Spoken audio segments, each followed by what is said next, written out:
You could literally get a degree. You could be a marathon runner. You could volunteer. Right. Like you could do so much with 16 hours a week. So again, micro little shifts. You don't think about it when you go to the restroom, you're scrolling through Instagram. You don't think about it when you're at a red light, scrolling through Instagram, when you're waiting for your food to come at lunch, scrolling through Snapchat, whatever. You're being consumed, which means this is less time for you to just be in your thought. Welcome to the Push Podcast. Why push? Because a nudge is just too friendly. And friend, we're here to help you get your shit together. I'm Eddie. And I'm Janelle. And we're the Copelands. We've got 3 daughters, 2 businesses, a mortgage, and lots of responsibilities. So just like you, we're struggling to find that perfect balance of ambitious go-getter hustle while still staying present, loving our kids, and working on our relationship. And doing the laundry, going to the grocery store. Oh, and don't forget being mindful. Yeah, all of the stuff. So if you're juggling all the things, but you're also trying to get to the next level, guess what? You're in the right place. So get ready to be pushed. Hey guys, so this week we're going to talk about planes and how if you don't fly the plane properly, you can crash and burn and die. And I know that sucks, but also just like if you don't stay true to your goals, you can crash and burn and die, right? So, are you saying everybody's dreams and goals for the new year are going to crash and burn? No, I'm saying that at some point we have all crashed and burned and felt like we've died, right? Yeah, absolutely. Tell them about the plane so they understand what I mean when I say this episode is about planes crashing and burning and dying. Yeah, so obviously, planes, they operate very different than anything else. There's a destination, and that destination is created by degrees, right? So you fly a certain degree, south, north, whatever it is. But it's a great story that says that every single degree you fly off course, you will miss your target landing spot by 92 feet for every mile you fly. That amounts to 1 mile off target for every 60 miles flown. If you decided to start your destination or your trip at the equator and you fly around the Earth, 1 degree off will have you land 500 miles off target. So if you are 500 miles off of target of the goal that you set for 2019, then you're listening to the right episode. But absolutely. And so just to add to that, just really quick, like when you said that, I was thinking, wow, if you decided to fly and it wasn't your course or the destination, it wasn't the destination that was a problem, it was your course. Right. So like if you decided in the beginning of 2019, you wanted to lose 50 pounds, let's just say. Right. You were like, on January 1st, I'm going to cut out fat, carbs, sugar, and anything that's purple. I don't know. Like people go on these crazy massive diets. And I'm diets. going to run everywhere. Right. I'm going to run everywhere, even though I'm overweight and I've never been a runner, but I'm going to commit to running for 365 days this year because I will lose these 50 pounds. So it's not so much that it was the goal that was wrong. It was your approach to how you were going to tackle the goal, right? Absolutely. So it's like... So it's not the plane that's broken, it's the pilot. Absolutely. And that's what we're talking about today. So welcome to episode number 12 of the Push Podcast. Today is December 10th. We are 21 days away from finishing off this year. And we were talking about like this plane crashing, burning, and dying, just like some of our dreams and goals that we set, right? Right. And don't worry, we're not going to talk about crashing, burning, and dying, but we're going to talk to you about how if you make some small micro shifts, they can make a huge impact or a difference in your life. And so today's episode is called 10 Small Micro Shifts That Can Make a Huge Difference in Your Life. I hope we actually keep that title because we often will. say the title. I decided we change that's what it is. I highlighted it in everything. But, I'm glad we said micro shifts because I think that when we think about massive change, we think about massive change in order to have the change. And what I mean by that is we want a different life. We want a different outcome than we're getting. And then the only approach that we can think of is that our change that we have to make has to be equivalent to the change that we're looking for. But that's not the case. Something massive. Yeah. What's required is small changes that added up can lead you to a really massive change overall in your life. And so you're probably wrapping up 2019 and either you're feeling good about the year or maybe you're feeling that you didn't accomplish what you wanted to accomplish in this year.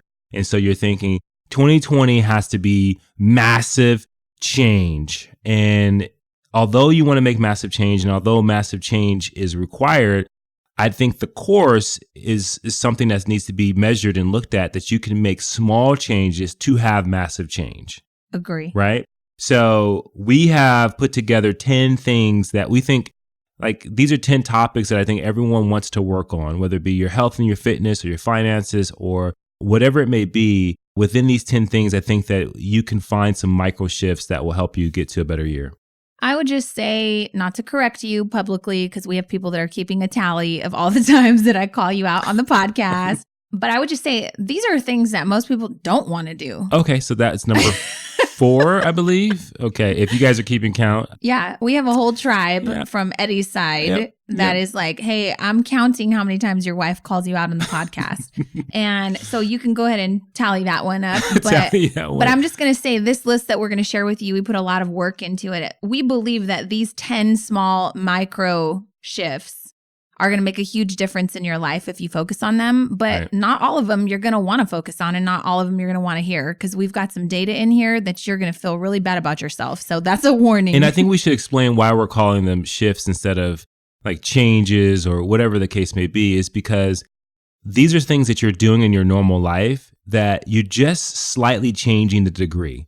You're slightly taking something, you're removing something or you're adding something to your daily walk of life that you're going through, that if you made this change, it can definitely make massive changes in your life. Like Janelle right now is real salty because I've been doing the intermittent fasting and I've had some changes. There's slight changes. I'm salty because I do the same intermittent fasting as you, and you just burn more calories than I do. And you know what? We're not going to talk about all that. I would just say that the small change that I made was... But I made the same changes, you jerk. It's not about... Ladies, where are you right now? Because we can come hardcore against Eddie right now together.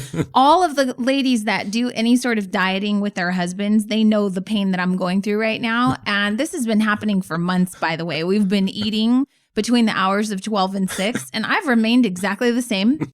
Eddie's over here looking like, I don't even know. You look like your little brother Marcus right now. God. Lost all this damn weight. I'm salty. Yeah. Well, the first one is... Wait, are we diving in now? Yes, we're diving in. You can't start a conversation and then just change it. No, because you're getting all crazy with me. Yeah. And so I went, okay, so... Because you called me out. So basically, normally I would... I'm going to stop you right now.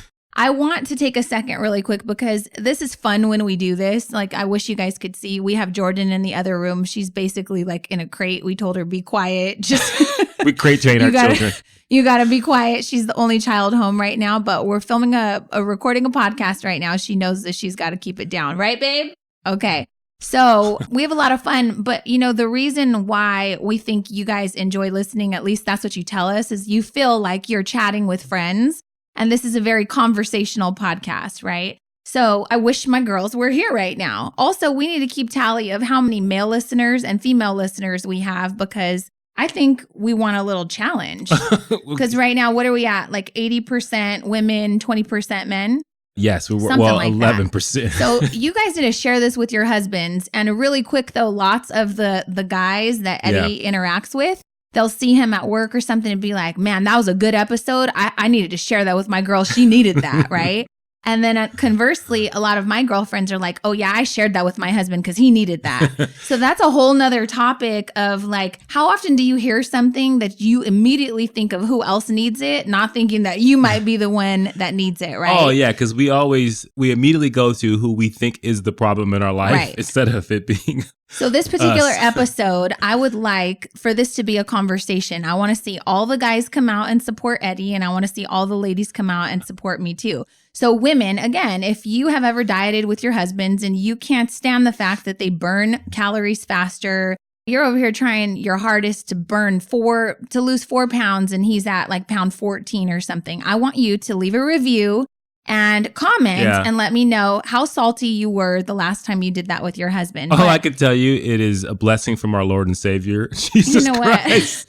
Because we didn't ask for this. Jesus. Don't. So I want to shout out a couple of people really quick, though, that are having conversations with us. And we're going to look for your guys' reviews and comments, because this helps us deliver better content for you. So shout out to Dana Roberts. She said that she's really enjoying our podcast. Keep up the great work. Shout out to Anise J. She said, I swear listening to y'all's podcast makes me feel like you know my husband and I, and that you all are airing out all of our dirty laundry and it's helping them grow. So I love that. And then shout out to Trisha. She said, it's my new favorite podcast. Janelle and Eddie are so real and positive and inspiring. Love the motivation after listening.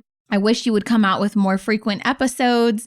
Janelle and Eddie, I want to know, what are your favorite books, authors on the topics of personal growth, business, and relationships? We got you, Trisha. We have some episodes coming up for you. Oh, yeah. So thank you so much for your suggestions. You guys have been DMing us and sending us messages, and we are taking notes on all of this. Absolutely. So let's dive into today's list of 10 small macro shifts that we've put together to help you create massive change in your life. So number one, you want to go? Micro shifts. Okay, you said micro, but that's okay. Number one. I'm sorry, you corrected me and then you said the same thing. Macro. But it's okay. People can go back micro. and listen to it. So anyways, start with number one. Number asshole. one. Name calling.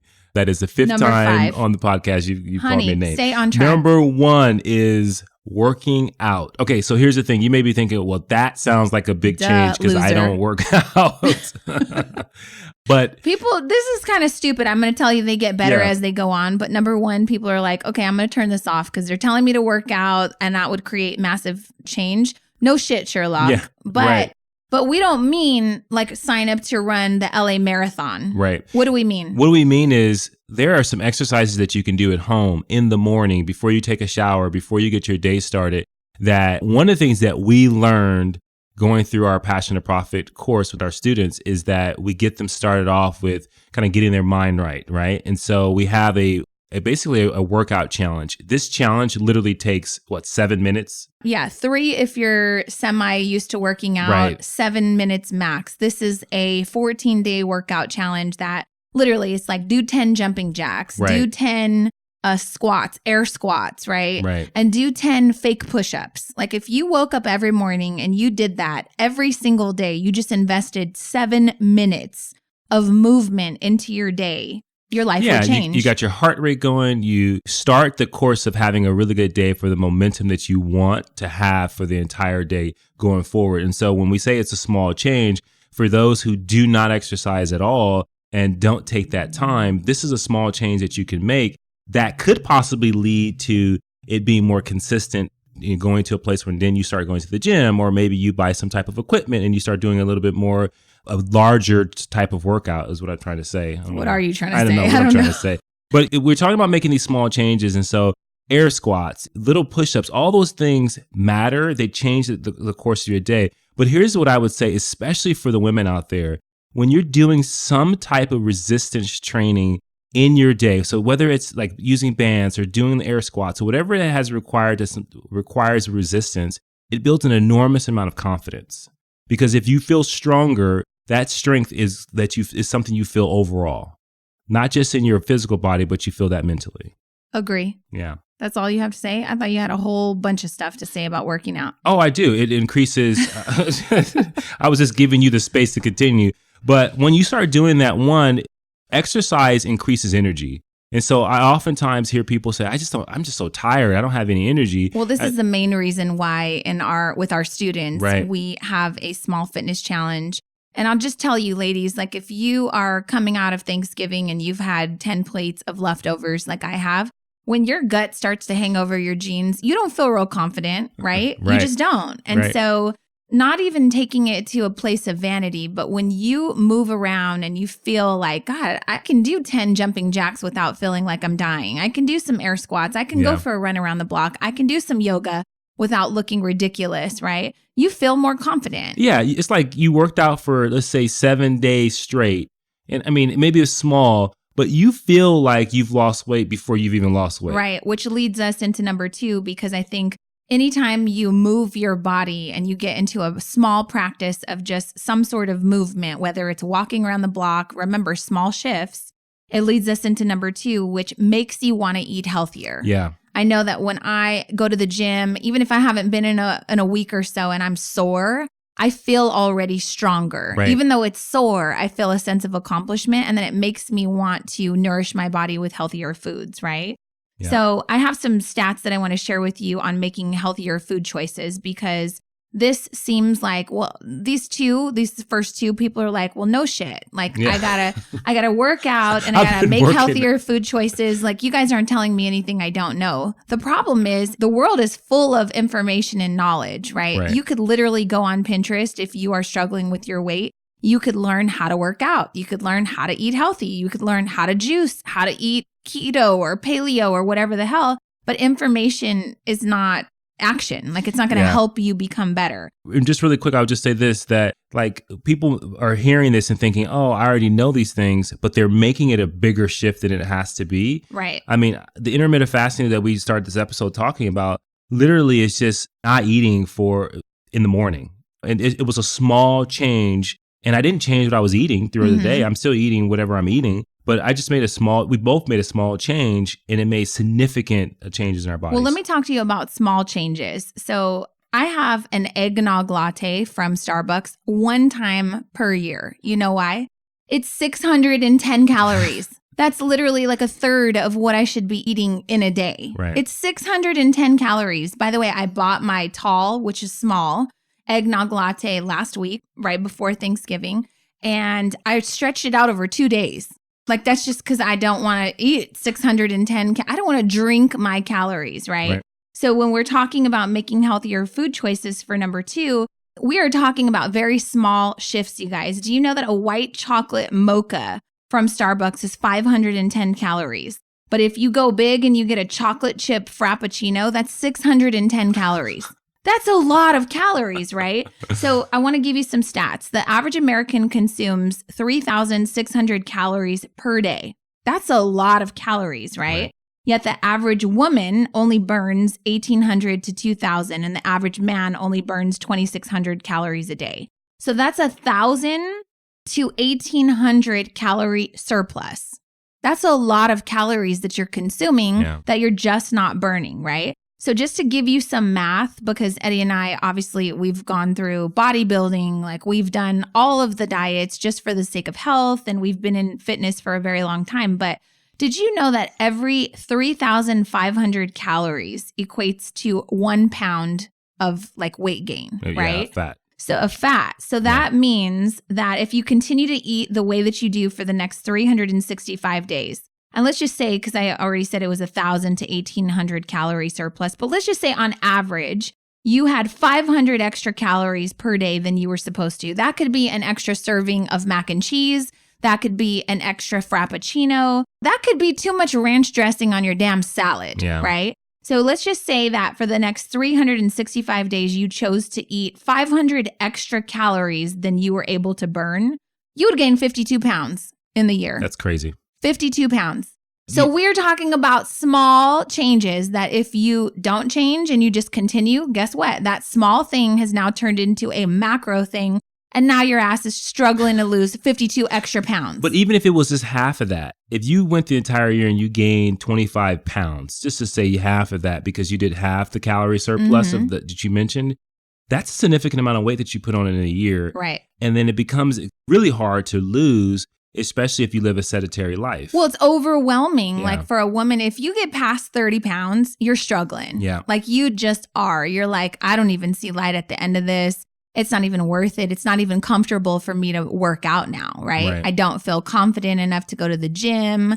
I don't feel like I have the energy to walk around the block. So already it's destroying your confidence. So if you are around that between 30 and 50 pounds, I'm just telling you, please trust that this advice works. Just make a micro shift in what you're eating, what you're saying yes to. Because so often when we were coaching people like for health and fitness, they would choose a salad that was like a Cobb salad covered in like blue cheese or ranch with bacon. It's like that salad is more than a Chipotle burrito. Literally, right? Chipotle burritos, that's another one. That could be 2,800 calories. Yeah. That's too many calories for me in a whole entire day. Yeah. So just say no to the tortilla. Say no to the cheese sometimes. Say no to some things a couple of times a day. That doesn't mean you have to tell everyone you're on a diet. That doesn't mean you have to eat carb free. That doesn't mean, oh God, I can't have oil or I can't have sugar. That just means be mindful. Yeah. And so often I see people who've made some really massive changes with their body and you ask them, they just say, oh, I just cut out soda. Yeah. Like it's like some small thing. And I'll just tell you, like earlier, actually last year, I stopped wearing my Apple Watch. Remember right about the time we went to Thailand. And I would tell you a small micro change was when we bought new Apple Watches, because the one I had was broken and the other one was really old. All of a sudden, I was really mindful with the amount of calories I was burning in a day that I wasn't even thinking about before. And automatically just looking at my activity rings, or whether you have a Fitbit or whatever the case may be, like just looking at those things makes you mindful. It's a small little thing you do, but all of a sudden now you're mindful of how often you're moving, how often you're walking upstairs, how often you're deciding to get up and doing some air squats. Like that's a small little shift that could mean at the end of the year, you may have even lost 25 pounds. Right. So number 3, moving on, because I know you're like, okay, damn, you told me to work out. You told me to eat healthier. I know this, dummies. We know that you know this, but you're not doing it. So we just needed to give you a little nudge. Remember, this is the Push podcast, right? So number 3, be present. Be mindful of what you're doing and who you're doing it with. I want to talk a little bit about checking your phone. Like we have this habit that our phones have become our personal computers. They're on us all the time. And I'm guilty of it too. But there are some people that can't even go to the restroom without taking their phones with them. There are some people that you are struggling. You're writing us, telling us that you're struggling to be present with your kids. You're struggling to have a connection with your spouse because you're caught up in social media or other distractions, which we're going to talk about in a second. But just be mindful that there are so many distractions that are vying for your attention. And you talked a second ago about Apple Watches and Fitbits and things like that. I have a friend I invited to come to church. This was a while back. I invited her to come to church, and she was on her Apple Watch the whole service. And it lights up, and it was distracting for me. And I was a little bit judgy because I was like, damn, like, don't you need Jesus in your life right now? Like, I don't know what's happening, but it's distracting. And that shows me that you're not being present. So if I go to church and I turn off all notifications, like, I want you to be present. Right. Does that make sense? Absolutely. I have another friend I go to like eat with. We get together a couple times a month, and she always puts her phone face down on the table. But anytime there's a moment of silence, she picks it up and checks it. So it's like, you're not really present if it's turned down on the table. I get where you're going with this. It's a nice gesture, but you're still not really present, right? And so I think being present can make a huge shift in your relationships, the connections that you're wanting and craving, but maybe you just don't know that you're not being present for. Yeah. And with the complications we have sometimes with communication, period, like just we have a conversation with someone, we take something the wrong way, we make a different meaning out of it. Like we can't afford not to be completely present and listening to people when we're having a conversation, understanding what they mean.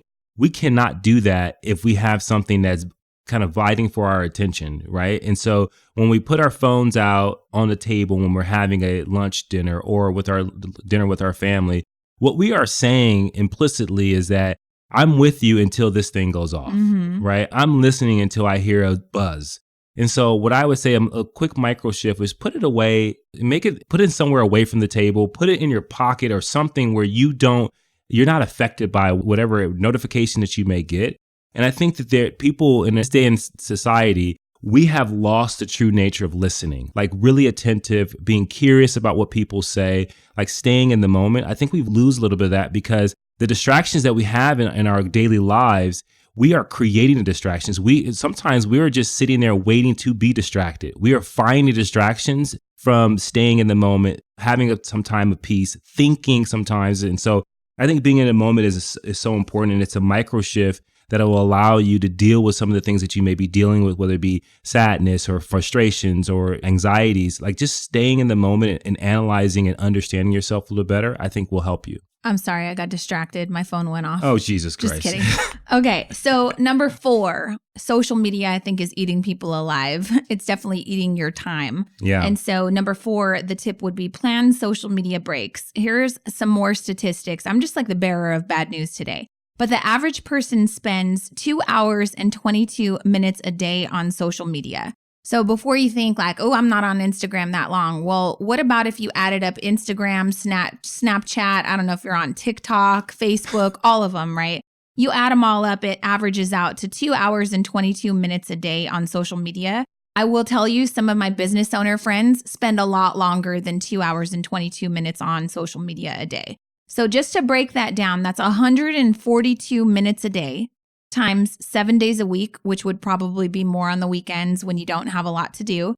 But we'll just keep it at 142 minutes a day times 7 days a week is 994 minutes a week, which equates to 16.56 hours a week. You guys, that's 2 whole work days a week that we spend on social media. Wow. Yet we say we have no time. We don't have time to work out. What kind of BS is that? We don't have time. You don't have time to walk your ass around the block or do 7 minutes of working out, but you have 2 hours and 22 minutes a day to scroll mindlessly through Instagram. We need to check ourselves. Seriously. So I know that this is something that people don't want to admit, but I will tell you, like, looking at that data or listening to this data, you are spending 2 whole work weeks on social media. Right. You could literally get a degree. You could be a marathon runner. You could volunteer somewhere for 16 hours a week. Like, you could do so much with 16 hours a week. So again, micro little shifts, right? You don't think about it when you go to the restroom, you're scrolling through Instagram. You don't think about it when you're at a red light, scrolling through Instagram, when you're waiting for your food to come at lunch, scrolling through Snapchat, whatever. You're being consumed, which means this is less time for you to just be in your thoughts, less time for you to be creative and think about what things you might want to do, less time for you to think about maybe some goals, less time for you to read a book that could inspire you to come up with something that would make you a better person in the upcoming year, right? And so I just want to challenge you to be a little more mindful with social media. And one of the ways you can do that is by planning social media breaks. Maybe give yourself some time in the afternoon to check in, and then maybe 30 minutes in the evening when you're kind of unwinding, if that's your choice of unwinding. I don't know. Yeah. And I've heard people who go on these social media fast, right? So they fast themselves from social media for 24 hours or whatever the case may be, which is so crazy and ironic that we have to go on a fast for something that is not required in life. Right. But I do think that they're, like Janelle just said, I think it was so powerful to say that when you are being consumed by that, what could you be doing? Right. And the crazy thing is someone's listening to this going, I don't know what I would be doing if I wasn't doing those things. Well, that's the point of this conversation. I want you to really think about it because I'm guilty of it sometimes too. You just sit there, you're not really doing much, so you just pull up Instagram. For what reason, though? Literally, what reason? It's addictive, right? It's literally giving you a little bit of serotonin and dopamine every time you go on there. Right. But I think the micro shift would be if you have a trigger, maybe it's a timer or some sort that allows you to say, hey, brings you some sense of awareness of, oh my God, I've been on this for 5 minutes, and what could I be doing right now? What different thing could I be reading something? What triggers should you set to give you the micro change? Well, some things that I want to share would be just turn your notifications off, change your notification settings. Like I don't get any notifications for anything anymore. I've shared in previous podcasts. And then monitor your app usage. Like iPhone will tell you and the Android will tell you how much time you're spending on these things. And you can actually put limits and it can actually just shut you down. Yeah, Eddie put a limit on it was like on my Instagram or something one day. And we were in the middle of hosting an Instagram challenge for business owners. And I was so freaking pissed off because it kept telling me, sorry, you've exceeded your limit. Sorry. And I was like, who did this and why? Like, it was like a week I really needed to be on social media. It was freaking me out. So I definitely think that if you're not using social media for a business, you should have some awareness around how often it's eating and consuming your time. And then some more things, just one final tip I'd say, like do not check social media first thing in the morning or make it the last thing you do before you go to bed. The reason why you don't want to start your day off on social media is because, number one, your mind is really clear in the morning and you don't want to muddy it with other people's problems, opinions, their BS, their accomplishments, their rants. Like it could make you feel terrible about yourself. And I've heard people say like, I saw my cousin posted this. It was so rude. It ruined my whole day. A couple of things. One, shit like that shouldn't ruin your whole day. I'm just sorry. And two, you shouldn't even check that stuff. Like first thing, you're so vulnerable in the morning. Yeah. And your mind is like ready to, it's basically asking you, what kind of day are we going to have today? It's like a 2-year-old. Yeah. What kind of day are we going to have today? Is it going to be fun? Are we excited? What are we going to do? Then you read one shitty comment on Facebook from like an old cousin or something. And now you've declared that it's a terrible day. Right. Oh my God. Yeah. And I think that for some of you that are out there that you know this to be true, but maybe you don't admit it to yourself, that you go on social media because it's a sense of escapism. Mm-hmm. Just know that you're escaping, but what you're actually escaping to and what you're looking at, it doesn't prepare you to when you come back to reality. And so when people go on vacation and they are escaping the reality, a lot of times that clarity helps them come back renewed and refreshed so that they have a greater sense of understanding of what they're going through, whether it be in their business life or relationships or whatever it may be. Sadly to say that social media doesn't necessarily make you better for when you come back to reality and have to face the things that you need to face in your life. I read this quote the other day. Ironically, it was on Instagram, but I, in my defense, was searching for the hashtag growth mindset. So this came up. It says, if you're looking for inner peace, you won't find it by scrolling through Instagram and reading inspirational quotes. Amen to that. You'll have to go at war with yourself and confront yourself with your deepest traumas, insecurities, fears, and doubts. Make sure you look up shadow work. That's a plug. But so this is Limitless Mike. He posted this just to give him a shout out. But I thought that was really good, right? And then it was just funny because I clicked on the comments and someone was like, wow, this is changing my life. And yes, I was scrolling through Instagram looking for motivational quotes. So just know that you're not going to find some life-changing quote. You're just going to find distractions. So just be mindful of what you're doing. I will say this. I think that there is an opportunity where you can find small quotes that help you make small shifts. For sure. We post them often. Yeah, because they give you a different mindset or a different way of thinking about something. And I think that is the beauty of social media, that people can share positive, very influential things on that platform. So I think that is the positive. But I think beyond that, I think you get into some scary territory when you start scrolling and you're mindlessly looking at things. Well, when it becomes habitual, that's what we're talking about, right? So if you are scheduling and being intentional with your time, then we're all for that. Use it as inspiration. Right. I mean, you should follow Eddie and Janelle Copeland. I'm just going to say. Cope with Eddie. But you should be intentional. So that leads me into number 5, which is be in intentional practice or in rehearsal of something. Yeah. And this is so important. This is one of my favorite things. So can I set it up and then I'll give it to you? Yeah. Okay. So this is just something to consider. We're supposed to be the role models for our children, but oftentimes it's really reverse, right? So let me explain to you what I mean. Your kids are in learning mode for 6 to 7 hours a day when they're off to school. And then they come home and usually they do like volleyball practice or soccer practice, or in our case, our kids are in drama rehearsal for another few hours. Then they're practicing their learnings from the day every night while they're doing their homework. So basically they're learning on average for about 8 hours a day. What are you learning? Because the problem is like if our children are learning for 8 hours a day and we are sleeping for 8 hours, we're at work for 8 hours, probably dreading being at work, unhappy with the coworkers that you have, and then you come home and maybe you unwind, maybe it's social media, maybe you're unwinding by watching TV, whatever your choice of unwind is, then you're doing the dishes and dinner and all of the things because we're busy, right? Yeah. But what are you in practice of? Yeah. What are you going to rehearsal for every day? Yeah, that's my question. And I think that to me, that's huge because I think it's a law. Like the law of intentional practice is powerful. And the reason why I say it's a law is because whether or not you're conscious or not conscious of the practices that you're taking on or what you're rehearsing for, you are actually practicing something. And what I mean by that is if you are coming home and you are doing habitual routines that are either watching TV or scrolling through Instagram or whatever that it is, you're actually improving on that. Like you're actually getting better at watching TV. Being lazy. You're doing it effortlessly because the fact that you're so deep in that practice. Well, that's how habits become habitual, right? Absolutely. So you are getting better Whatever at it. you set out to improve, you improve at it. And so when you think about intentional practice, it could be something small. It could be maybe learning a language. It could be picking up a very specific topic that you want to know more about. Like, I think that those things are so important that you are intentionally doing, because as adults, we get so passive with our learning. We just simply learn from experiences. And that's great if we're aware of the experience ourselves and we have the great mindset of understanding what we did wrong or what part we played in that, whatever happened in that experience.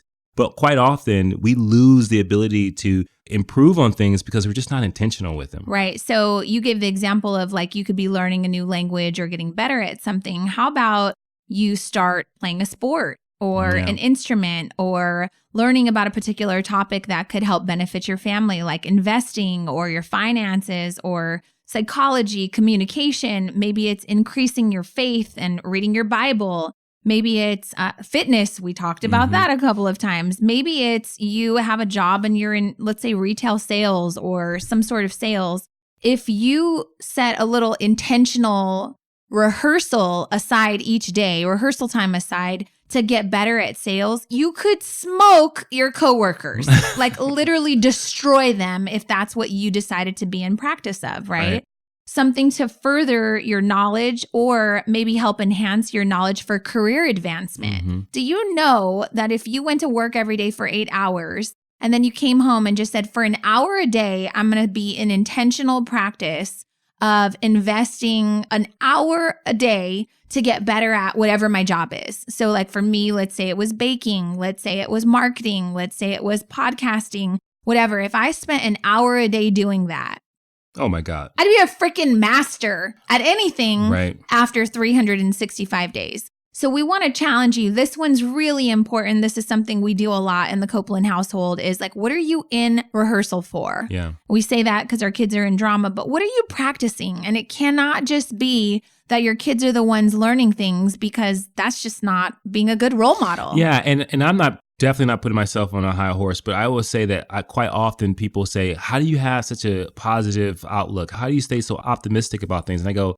because I practice it every damn day. We're in rehearsal of literally, this every day. Like meditation, prayer, all these things that give you so much great things in life, they have to be practiced. Right. And so quite often I think when people hear practice, they think, oh, I'm done with practice. I'm an adult. I don't do those types of things anymore. Or you should see people when I say, you should really practice this thing, selling. Like I was having a conversation with someone the other day. I said, this is something you should practice. And the way they looked at me like, why would I practice that? Yeah, like I'm not taking work home. That's homework, right? But it's like, what are you trying to get better at? Right. And remember, this whole entire episode is about small micro shifts, right?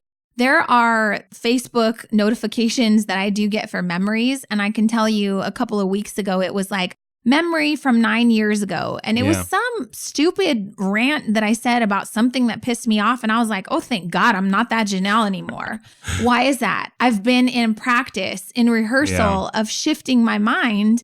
And it's to the point now where it's not even recognizable. I would never say something like that. And it was so funny because I remember, and this is a sports reference, but I'll say this is so powerful. I remember watching this game when Kobe was still playing before he retired. And he missed the game-winning shot right outside of the free throw line. And I remember watching the game going, oh, man. And then hearing reports afterwards that after the game, he went into the locker room, changed, and then came back out and actually went to that very same spot and shot like 1,000 times in that same spot until he felt like he had improved. He wasn't going to miss it again. Talk about a micro shift. He didn't go anywhere else on the court. He went to that exact same spot, took the exact same shot.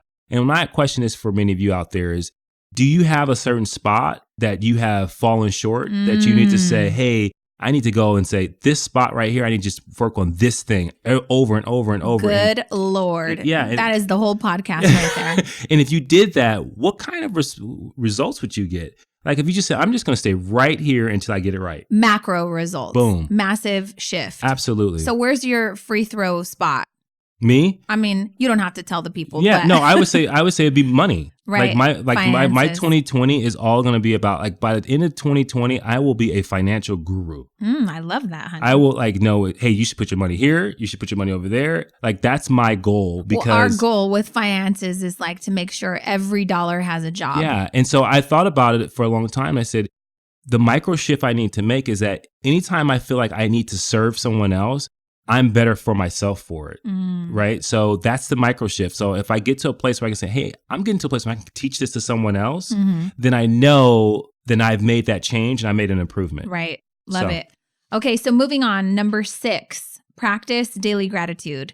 I know, again, you might be listening to this like, yeah, be thankful, but really are you? So you could be practicing daily gratitude through prayer, through meditation, through journaling. And I just want to challenge you, like this is a small shift that could be massive victory for you at the end of the year, especially. What if you had a journal that you just put by your nightstand and every night before you went to bed, you wrote down 3 wins for the day?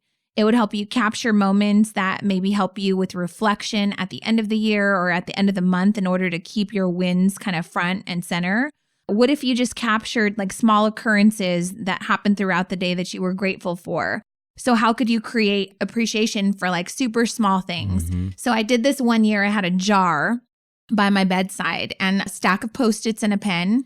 And I would write down 3 things on a Post-it. Remember, I did this for a whole year. I had this whole jar. You did. Yeah. The kids did too. And I remember pulling one out a couple months ago, and it was like, I was super thankful for Natasha and Sabrina, 2 of my staff members at the Cake Mamas, because Jordan had gotten sick this day. They stayed. They worked a little overtime. They finished the cakes that we had. This was years and years ago. And I just like, I felt good and warm and fuzzy when I read that one Post-it, right? So it could be, God, I was just really thankful that I had an umbrella today because it started raining and I was the only one prepared. That's a fun little victory that I promise next year, if you were to go through your jar of Post-its, it would change your life. You would be like, man, I have so much appreciation, all these little micro wins, right? And I would tell you that the most important thing that I get from that is you can't be frustrated and sad at the same time as you're grateful. And so when you really practice small little moments where you can just be grateful, you can subside a lot of those things that you feel on a consistent basis. Because I know there are people out there that battle with depression and anxiety. And I would tell you that staying grateful and just looking at small things, and it may be throughout their day, you can just say, oh my God, it's just a beautiful day. I'm so glad I live in California. Or look at the snow out here. It's so beautiful. I'm glad I live in the Arctic, whatever it is. I'm thankful for my thumbs. Literally every day, like if I'm trying to channel myself to be thankful for something, I'm like, these thumbs, man. Do you know how jacked up my life would be if I was missing 2 thumbs? Like literally, you couldn't type. It would take you a long time to type. You couldn't do a lot of things. You wouldn't have to worry about social media. Oh gosh. So I think it's important for number 6 to practice gratitude daily because we ask and pray and yearn for more money, more opportunities, nicer cars, bigger houses, greater connections, deeper relationships, all the stuff we want more of, right? We pray for better health, more blessings, more happiness. But when you voluntarily appreciate and acknowledge what you have, then I think you're conditioning your mind and your body and your spirit to live in a place of abundance versus scarcity. Yeah. Oh, absolutely. And I would tell you, I think this is like a Buddhist principle, if I'm remembering correctly, but we all experience pain. Pain is going to be something that you slam your finger, you jam your thumb, whatever the case may be, or someone says something to you that creates an enormous amount of pain. But we choose suffering.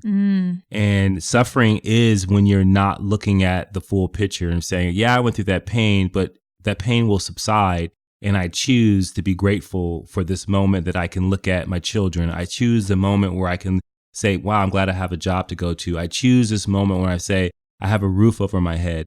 And I think that is where you start to move yourself away from the pain into a place where you can get to joy. So this micro shift of practicing gratitude could mean a world of difference in your mental health as well as overall health. Absolutely. So overall health, you know that people who are happy and appreciative, they live longer. Like it's a fact, right? They have a greater appreciation for life. So I think they get blessed with more years. They're more optimistic naturally, and they're easier to get along with. They're just more enjoyable. Nobody wants to hang out with somebody who's constantly complaining about stuff they don't have. I will not come around you. And I will tell you this, I think both of us, we become extreme pushers. Like if someone is always down, I'm like, I'm pushing goodness on you. I'm so sorry. I cannot handle this. You're going to be so sick and tired of how positive I am. It's going to piss you off even more. So I had an employee that was like having a rough day last week. And if she's listening to this, this is all out of good love. But I asked her how her day was and she said, it's fine. When you make a noise like, it's not even like a word. Yeah. You need to check yourself. Like, so I was like, wait, what does that mean? That sound that you made? And I just lit her up. I was like, wait, what do you mean? Like, I don't know. Let me see your hands. I said, wow, you've got your thumbs. You're breathing. You can see. You look like you're living your best damn life right now. What do you mean? What does that even mean? Right? So I will tell you that sometimes Eddie and Janelle, outside of the podcast, we're annoying as shit because I don't want you giving me a sound to signify how your day is going. Now, we don't always have the most like, oh my God, today was amazing. I'm so thankful and blah, and shit's falling apart. Everybody has seasons that they go through. But I will just tell you, I am thankful for the people that we surround ourselves that push me through those seasons. And so we want to be those people for other people too. Absolutely. And so can I just change the order right now? Sure. Because that leads into checking 7. Checking your energy. Okay. Yeah. Go. Like there is this lady, when I go to this cafe, I think you met her because you said the salads were horrible there. But every time I go in there, I go, how you doing? And she goes, Oh, she makes a sound. She goes, and I'm going, ugh. It's not that bad. You got a business here and she's the business owner. Right. And so I think about that and I think, wow, I wonder if she had a different disposition about herself that had a positive energy, would it light up her business? And would she change the way her business operates? Would she change the way she sees her business? But also, what does she think she's giving me? Like I am very responsible with my energy. Like I know that if I bring the right energy, I can spread this and transfer this to different people who need it most. But when people don't check their energy and they don't set an intention of how they want to approach things, then what ends up happening is they let the circumstances become them and then they become, Yeah. Hate it. So Brendan Burchard, I heard him say something the other day about transitions. And I thought this was worth sharing with you guys. So he said throughout the day, you go through about 25 different transitions. So think about it. Like you were sleeping, you wake up, now you're transitioning into awakeness. You're getting up, you're transitioning into like maybe getting ready, getting your kids off to school. You're in getting ready mode, right? You drop them off at school. Now you're transitioning into maybe getting yourself ready or getting your mind ready. You're on your drive to go to work. You're transitioning your mindset because now you're getting ready to walk in and be around people that are writing reviews about you or coworkers or whatever. And then you're there for maybe 8 hours and now you've got to drive home. You're transitioning into husband or wife mode or whatever your role is. And I thought about that and I was like, okay, so his suggestion was, what if you spent 1 minute, 60 seconds really paying attention to the transition you're going through? So like you had this whole long day at work, all these experiences, you sit in your driveway or in your garage before you go into your home. And you set the intentions that you're going to release the day and you're just going to leave everything there. Like whatever happened, but now I get to go in and I get to set an intention for how I want to be a wife, how I want to be a mother, and how I get to show up for my family. They don't deserve the worst of me, even if I had a bad day. Right. So what if this was the last time that I was going to greet them? How would I greet them? And I thought that was so powerful. Like that is like being responsible for your energy, like times 1,000. I love that. And we do that often, like really just set intentions about, okay, well, how do I want my husband to receive me right now? And I was telling Eddie, sometimes it's hard for me because if I'm working from home, I'm in the middle of something on the computer. He's already set his intention before he walks in the house. He's ready to greet me, like all excited. And then I haven't had a chance to go through the transition from ending work to now like receiving my husband. So oftentimes I'm like, hey, babe, how's it going? How was your day? Well, I'm not really present, right? And so I need a little bit of grace there. Like maybe you should send me like a 5-minute warning so I can like be in transition. But think about how powerful that is because that is what we're talking about in these small shifts. If I did that to my husband every day for 365 days, how drastically different would our marriage be if for 365 days you set intentions on how you wanted to come in and receive me, but I didn't for you. Yeah. That could ruin our marriage. Yeah. Crash, burn, die. There it is right there, right? Yeah. And versus, and so this is important for those of you that are in relationships. Think about this. And this is something you could practice with each other. Is like, hey, I'm going to be mindful that every time we come into connection with each other, we're going to spend 30 seconds embracing and being present. Let's do that. Let's start a challenge, right? So you give me a 5-minute warning so I can transition out of work mode. And then when you come in, we'll embrace for 30 seconds. I love that. And I said yesterday we need to slow dance more. So maybe we do that. Yeah, that'd be perfect. But think that's what we're talking about, people. Like something small where you are taking responsibility for the energy that you bring to others and what you're projecting onto them. That is a micro shift that would literally change your whole relationship. And you know what? This can turn into a whole nother podcast. Podcast mic drop right there. Absolutely. This could turn into a whole nother conversation because I think these transitions are so important, especially when you're dealing with rejection, when you're dealing with someone that is unsavory. Like you transition from one person, sometimes you bring that energy to the next person.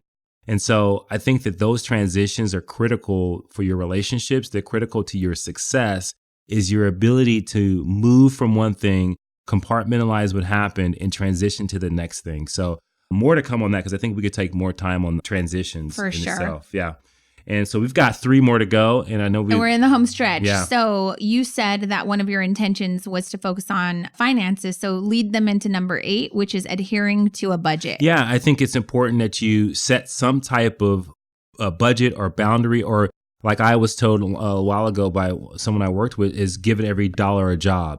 And so looking at your budget and saying, okay, how can we manage our money differently? How do we put our money to work? But more importantly, like what are some small things you can do? So I was looking at our bank statements. I was like, man, there's just so many transactions. Like it was so small little things that you're not thinking about. It's a $3 coffee here. It's a $2 something here. It's a $10 thing here. And you look at it and you say, God, just in this week, there was 20 transactions. Right. What if you just said, okay, you know what? I'm only going to have 10 transactions this week, or I'm only going to have 5. And I know that sounds crazy, but what if you did that? What if you just said, this is a small shift and I'm going to be mindful? Because how effortlessly it is to spend money is crazy, because you can do your Apple Pay, you can do all these different things that doesn't require money. Venmo. Yeah. Mm-hmm. And so you're more conscious of the transactions when you're using cash because you've seen the cash leave.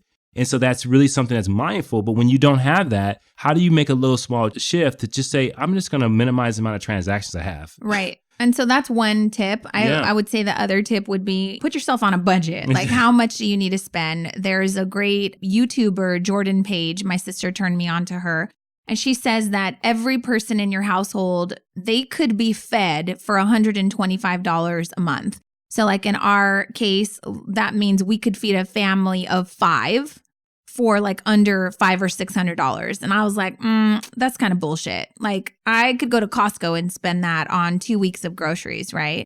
And so I would just say, like, put yourself on some sort of budget, because when you are faithful over the few dollars that you have, and you really know that every dollar has a job, then I think you'll be blessed with more. Yeah, but that leads me into number 9, talking about Costco. Number 9 on the small shifts is take and spend only what you need. And I think this is huge because we are in a world now where we are over-consuming everything. We're over-consuming coffee. We're over-consuming food. We're over-consuming social media. We're over-consuming clothes. I was telling the girls the other day, like, you guys have Forever 21 and I don't know, Wish. I think they order stuff like $3 bathing suits. When we were younger, I couldn't get a bathing suit for $3. There was nowhere to go for that, right? And so I think now we're in an era where things are so cheap that it's okay to be like a hoarder. Like you order stuff, it doesn't fit you. It's okay. We consume, but we're undernourished. I hope you hear that's a metaphor. Like not only do we eat a lot, but we consume a lot, and it's not even quality. Well, we're consuming Netflix. We're consuming all kinds of stuff that still leaves us unfulfilled and undernourished. Exactly. Right. And so I think that is something you have to be mindful when you think about small little shifts. And that is thinking about, if I buy this article, like we were at Costco and I was getting ready to buy $15 sweats, and we had just went through a challenge where we had kind of minimalized our closets. We And got just rid of so got much rid of crap. stuff. And I literally was holding this and I was just like, this is me adding back to that closet. Right. And I already have decided I didn't need anything. And I already threw things away. So I immediately put it back. But that was me putting that into practice. And before we even came up with this podcast topic. So do you need more clothes? Do you need that much food? Do you need to consume all of the things that you're consuming? Can you live without a little bit less? Yeah. And here's a little challenge. This is a small little challenge I think would be good for you to do that would help you with kind of purging and also saving. Can you live off of the food that you have in your freezer, in your fridge, in your cabinets for an entire week? Like not spending any grocery money at all, but just making do with what you have. Because I don't know about you guys, but I think it's because so many of us go to the grocery store in our house. My cabinets are bulging at the seams, right? Like we bought all kinds of stuff for Thanksgiving. I already had some of the stuff in my cabinets. And so it's irresponsible. And we're just over consuming. So I want you to just ask yourself, can you be down for that little challenge? Like don't spend any money. And by the way, all the stuff we're talking about, I want to see you tag us in your stories because we want to share this. I want to see you leave a review that tells us what challenges you're signing up for, that you are willing to take on these small little micro challenges to create massive change. So speaking of overconsumption, number 10 I love this. Can I take this one? You announce it. Go ahead. Trade TV time for learning. Okay, so here's some stats, again, because I'm the bearer of bad news today. In 2017, Americans spent on average 3 hours and 58 minutes a day watching TV. Let's round up, that's 4 hours a day. But here's the trick, or here's the... No, just real quick, that's 1951. They spent that time. What? Yeah. What? In 1951, it was 3 hours and 50 minutes watching TV. Okay, well, you could have fixed that. 2017, it was close to 8 hours. Okay, so in 2018, it was reported that Americans spent up to 7 hours and 50 minutes a day. Not 15, 50.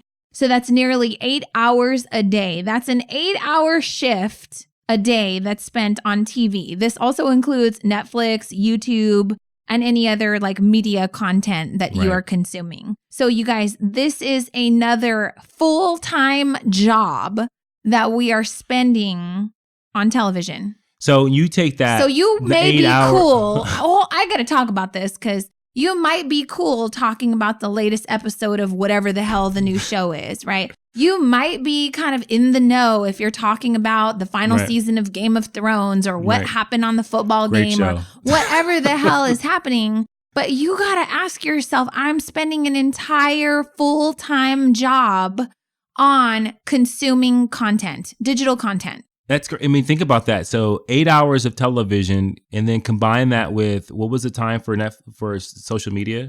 2 hours and 22 minutes a day. Yeah. So that's a 10 hour, that's 10 hours, 11 hours of just sheer consumption. Right. So you sleep for 8 hours, but you probably are sleeping for 6 hours. You go to work for maybe 8 hours. Maybe there's a little like commute in there.